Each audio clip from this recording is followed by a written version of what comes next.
Hello and welcome back everybody. In this video we will see how to change your Gmail account name. So to start this video we will start by opening Gmail application, and now you have to click on your Google account profile on the top right corner. Now click on Google account, and now you have to click on personal info. Scroll down a bit and you can click on name.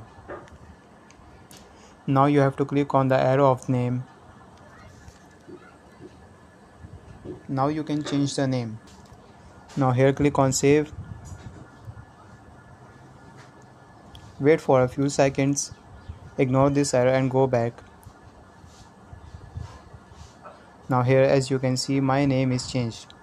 You can only change your username but not the Gmail address. If you want to change your Gmail address, you have to make a new Gmail address of your own choice to change it.